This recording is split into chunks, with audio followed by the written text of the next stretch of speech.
All right, guys. Hello. Oddball BG here, also known as Edgar Ector on YouTube. Get my channel. Uh, I just wanted to share my thoughts on The Evil Within 2. I'll do it while the credits roll. So, yeah.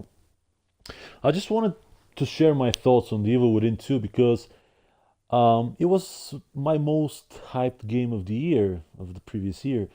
Uh, I was super excited for this game. That's because I'm a huge fan of the first one. It's one of my favorite games ever made, and definitely my favorite survival horror game ever made. The first game was just brilliant. It was super smartly done with super smart gameplay mechanics, super smart level design, enemy design, bosses design. Everything was just super, super well done in that game. It was a super big surprise for me. I loved it to death. So you can only imagine how excited I was for the second game. And in fact, I even bought it at full price, something that I almost never do, but I was so impatient to play the game that I bought it at full price. So I gotta say, the second game, the sequel, The Evil Within 2, is a complete and utter disappointment to me. Uh, I was so disappointed by the game. I really wanted to like it. I really wanted to make me feel how I felt while playing the first game, but it just didn't happen. It fell short of almost every single quality that the first game introduced. Also, guys, bear in mind I'm not a native English speaker, so I will apologize in advance for some mistakes that I do while speaking. So bear with me, fellas. Sorry about that. Anyway, I don't know. The second game was so dumbed down, so generic, so kind of westernized in the bad sense of the word, compared to the first one, that it barely felt like an Evil Within game. It barely felt like a survival horror game. It felt mostly like I don't know, like one of those generic third-person shooter type of adventure games with stealth mechanic here and there, some crafting here and there, some shooting here and there, something like that. I mean, we've played a lot of those games. Now, I really don't know, but I don't know why, but they removed so many integral things from the first game. Uh, they removed them in the second game. For example, the burning matches mechanic. One of the best mechanics I have ever seen in any video game to date. Bear in mind, I'm a gamer for more than 26 years. This burning matches mechanic from the first game was amazing. Basically, you had the ability to burn. If you knock down an enemy and if you're fast enough, you can burn him with a single match, insta killing him or her. And if there are other enemies nearby, you can the fire will spread uh, to them as well, and you could kill a large group of enemies with a single match. It was super satisfying to use. You could also shoot an enemy, lure another enemy towards the previous enemy's body, corpse. You can light the corpse on fire while the enemy is nearby, and he will catch on fire as well. You could do so much with this mechanic. It was amazing. I loved it. I loved it to death. It was one of the things that made me love the first game. So this thing is completely removed in the second game. I don't know why. It's like removing zombies from Resident Evil. It's like, I don't know, it's like removing guns from Halo. It's one of the staples of the genre, one of the staples of the franchise. They completely removed it in the second game, and instead they kind of replaced it with this stomping mechanic, which is, I guess, it's fine on its own. It's nothing too great or too bad. It's just way too simple, way too repetitive to carry the whole game. A whole game that is about, let's say, 16 to 20 hours on your first playthrough. And this to be one of the main gameplay mechanic is just not enough. I mean, basically, you knock down an enemy, and if you're fast enough, you can stomp them and insta kill them this way. But you can only stomp one enemy at a time. Very, very, very, very, very rarely you can stomp two enemies if they're very close to one another. And this thing gets really repetitive and really tiresome and just boring. I gotta say, the second game is, in my opinion, just boring. There's nothing even remotely interesting that is happening through the course of the entire game. For example, spoilers. Uh, in the first game, there will be a giant spider that will chase you while you're riding a bus through a crumbling city, or whatever you can think of, a mutant wolf that is hiding in bushes and attacking you, and then you have to take Joseph glasses without alerting him or something like that. I mean, there were so many. Every second of the first game, something different happened, something interesting, something unexpected happened. Nothing like that happens in the second game. It's just it's just a boring, generic thing that we've seen thousands of times already. Clear this area of enemies, craft some ammunition, upgrade your abilities to make yourself super OP. By the way, upgrading yourself makes you extremely overpowered in The Evil Within 2. Even without upgrades, you're pretty powerful. So, anyway. Okay, so let's continue on what they removed in the second game. Okay, so the burning matches mechanic have been completely removed. The ability to hide into lockers, into wardrobes, under beds, even under cars have been completely removed. I don't know why. Grenades have been completely removed as well. In the first game, you could pick up grenades and throw them at your enemies. They were in your inventory. You can throw them whatever you want. This thing has been completely removed as well. Traps. The first game was exclusively built around traps, bear traps, traps on walls, those explosive traps that you can disarm or shoot if there are enemies nearby, or you could lure some enemies towards a bear trap, make the enemy caught into the bear trap, and then set it on fire. Stuff like that. The possibilities were literally endless.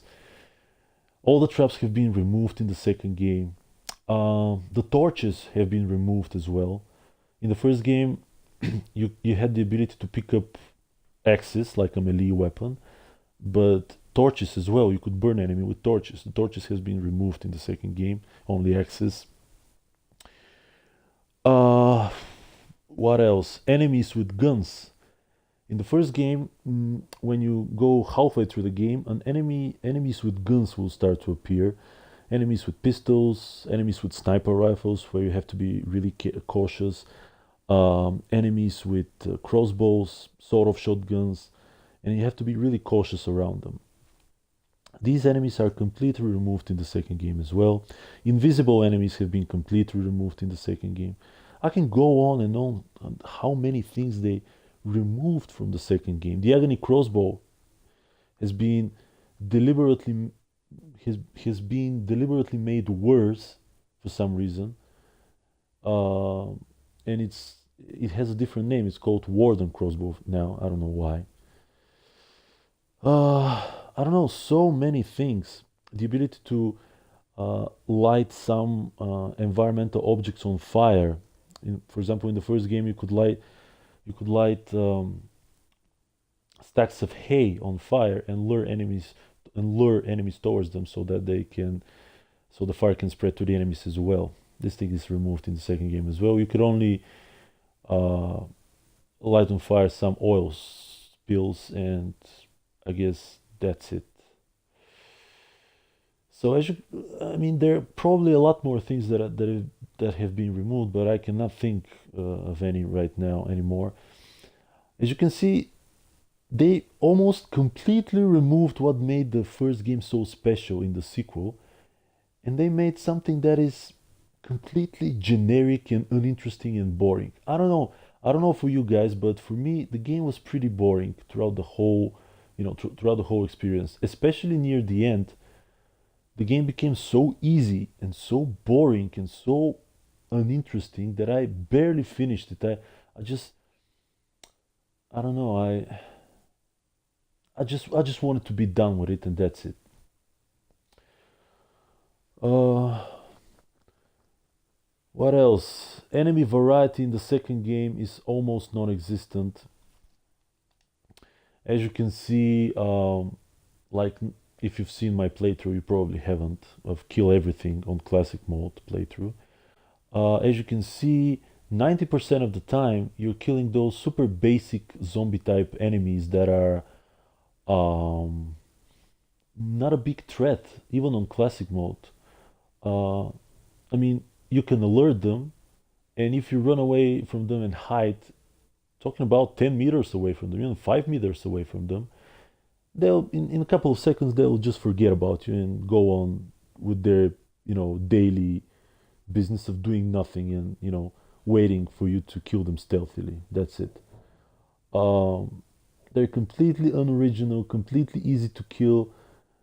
There are a couple of variations, these you know female zombies with knives that you have to where you have to do two sneak attacks in order to kill them. Those dog-like creatures that appear like probably 3 times throughout the entire game. I mean, there are some variations here and there, but they appear uh, there are so few in the entire game that you almost forget they exist. For example, those exploding areas that come near the end of the game, they only appear like there are only probably 5 of those enemies in the entire game. Why do you even bother making those type of enemies as well? Why? I don't get it. You see them, you kill them, and that's it. They don't appear anymore. I mean, the first game introduced a new enemy almost every chapter, and each enemy required different tactics. You cannot just go around and shoot one enemy with a shotgun and then stomp him or burn it down. There were different types of enemies that required really different tactics, and that brings me to the next topic: the boss fights. The boss fights in the sequel, in my opinion, I'm sorry, but they're completely pathetic. And there are like only two real boss fights, Stefano and Myra. The other bosses become mini bosses later on. I mean, O'Neill, for example, he's such an easy and pathetically simple boss. You can kill him with 4 steps with the knife on classic mode, 6 steps on nightmare mode, as far as I know. He's so easy. His pattern is so easy. The Guardian, for example, the first fight with the Guardian, you have the ability to completely ignore the fight. That's okay, I guess. They wanted the player to have choice. But even if you try to fight the Guardian, this creature is so simple. It's one of the simplest bosses I've ever seen. It is just running towards you, and when he or she, I don't know how, when it is near you, it just tries to hit you with its hand. That is one of its hands is a saw, and it's trying to hitting you with a saw, and that's it. You just stay away from it and just shoot it, or use some explosive barrels around it. O'Neill is such a simple boss that it becomes kind of a regular enemy later on. Those harbingers, which are again super easy to take down. Uh, and in fact, I think the developers knew that the bosses were lame, so they tried to make up for it with returning some bosses from the first game. The Sadist, Laura, and the Keeper, which are awesome bosses in the first game. I especially love the Keeper. I love this boss. But again, these fights, for example, the Sadist is a QTE, it's a quick time event. I mean, it's laughable. The Keeper, you just kill 3 keepers, one alone and then two simultaneously. But even the Keeper has been uh, simplified. I mean, in the first game, the Keeper, almost every boss fight in the first game was as much as a fight, it was a puzzle. I mean, you cannot only shoot the Keeper and that's it. You would run out of ammo, and the Keeper will keep reviving himself, respawning. You had to run away from him. You had to burn Laura as well. You cannot just shoot her and that's it. You had to burn her.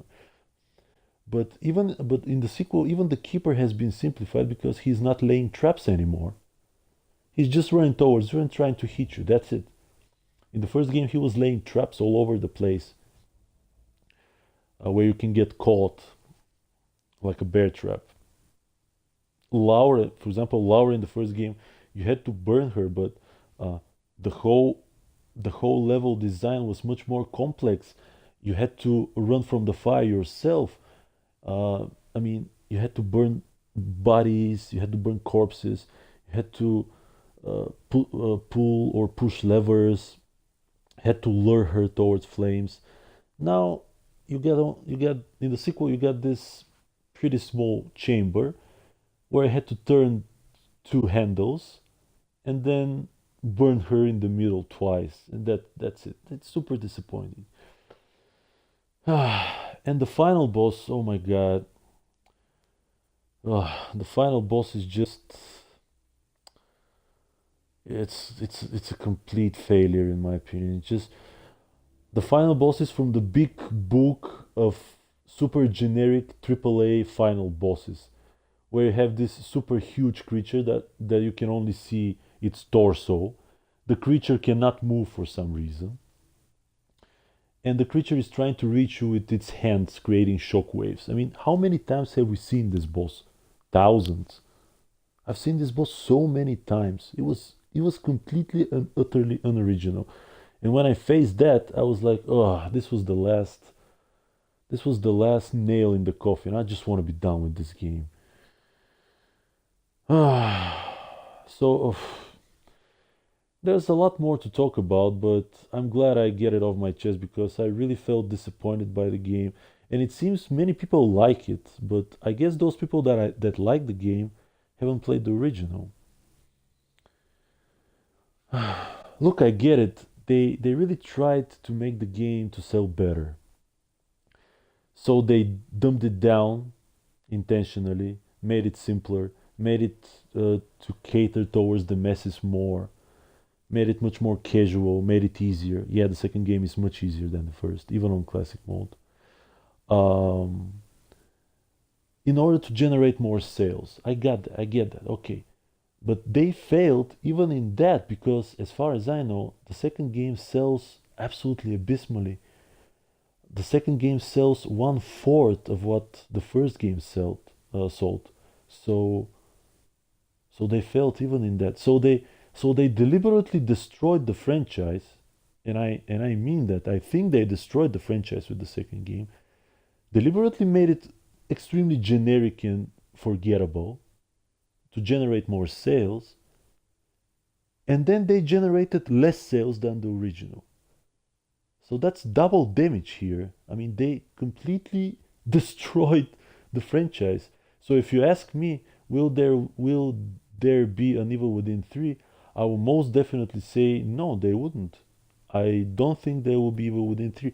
I I even don't think there will be any DLCs because when I first played the game, I thought a DLC is a no-brainer. I mean, of course we'll get a DLC.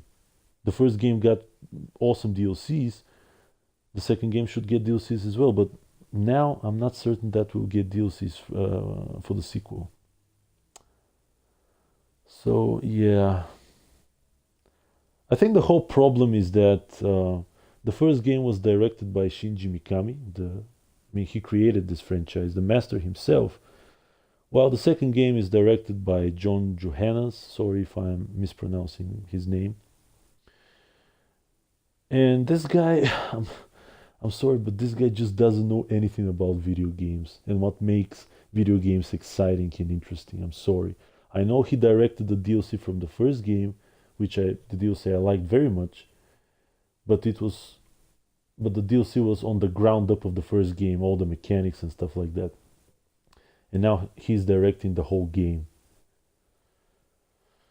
I mean, I mean, look at this. You have STEM. You have this collective consciousness where literally everything is possible. And I mean everything. I mean, everything is possible to happen right in front of your eyes, right on the fly, whatever you can think of. The imagination is the limit. And what do they come up with? They come up with a small American town connected by maintenance tunnels. That's the whole game. Seriously? I mean, the first game took you to a never to a amazing ride that you would never forget. Every second, something different happened, something unexpected, something super original, something great happened, grotesque and stuff like that. Nothing like that happens in the second game. You just have this open world field where you just collect some weapons and upgrade parts and some green gel and parts for crafting, and that's it, and you go on, and nothing even remotely interesting happens. And don't let me start it on the side missions, which are just go into a previously cleared area and clear a new bunch of enemies, and that's it. I mean, it's barely a side mission. It's just something super small and simple. Probably the biggest side event, in my opinion, is those anima, those ghost lady encounters, which are those forced stealth sections that are completely and utterly boring and unoriginal, in my opinion. I just wanted to be done with it. And that's the feeling I get with the game itself. Throughout the game, that I constantly had the feeling that I just want to be done with the game and continue with something more interesting. And this is really sad because why they why they did that to the Evil Within franchise? Why? I mean, the game barely feels like it's made by the same team. I'm sorry, but it does.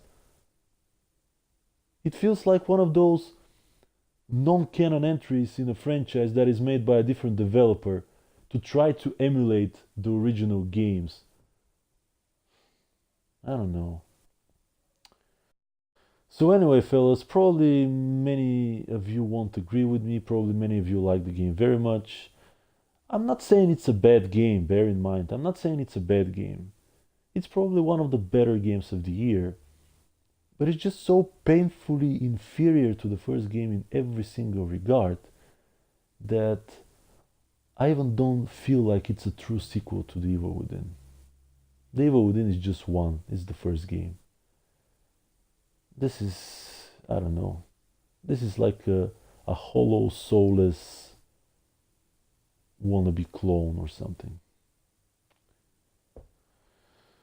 So anyway, fellas, thank you for listening. And if you agree with me, write a comment. If you don't agree with me, write a comment as well. Like, unlike, whatever you want. And stay tuned for more videos and take care, guys. Bye.